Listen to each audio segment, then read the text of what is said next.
Hi, எல்லாருக்கும் வணக்கம். அக்ஷய திருதி அன்னைக்கு காலையில் நம்ம செய்ய வேண்டிய ஒரு பரிகாரங்க.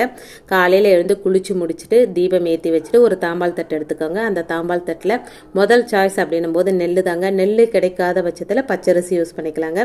அந்த பச்சரிசியில் அக்ஷயம் அப்படின்னு எழுதுனுங்க. அக்ஷயம் அப்படின்னா அல்ல குறையாத அப்படின்னு பொருளுங்க. அப்படி அக்ஷயம் எழுதிட்டு அதுக்கு மேலே கொஞ்சம் மஞ்சளும் குங்குமமும் போட்டுக்கோங்க. அதுக்கு மேலே என்ன பொருளெல்லாம் உங்களுக்கு பெருகணும் அப்படின்னு நினைக்கிறீங்களோ, தங்கம், வெள்ளி, பணம், இந்த மாதிரி எந்த விஷயம் பெருகணும்னு நினைக்கிறீங்களோ அந்த பொருளை மகாலட்சுமி தாயாரை மனசார வேண்டிக்கிட்டே அதில் வைக்கலாங்க. அப்படி வைக்கும்போது ஸ்ரீம் அப்படின்னு சொல்லிக்கிட்டே வைங்க. நீங்கள் என்ன பொருள் வைக்கிறீங்களோ அது கண்டிப்பாக பெருகுங்க. இதை காலையில் செஞ்சு வச்சுட்டு சாயந்தரம் வரைக்கும் பூஜை அறையில் இருக்கட்டுங்க. அதுக்கப்புறம் உங்கள் வழக்கம் போல் எல்லா மகாலட்சுமி பூஜையெல்லாம் பண்ணி முடிச்சுட்டு நீங்கள் அன்றைக்கி என்ன பொருள் வாங்கணும்னு நினைக்கிறீங்களோ அந்த பொருளை வாங்கி வச்சுட்டு சாயந்தரம் தீபம் ஏற்றி பூஜையெல்லாம் பண்ணி முடிச்சுட்டு அதுக்கப்புறம் இந்த காசை எடுத்து நீங்கள் பணம் வைக்கிற இடத்துல வச்சுருங்க. இந்த அரிசியை நம்ம யூஸ் பண்ணிக்கலாம். இல்லைனா காக்கா குருவிகளுக்கும் வச்சிடலாம்.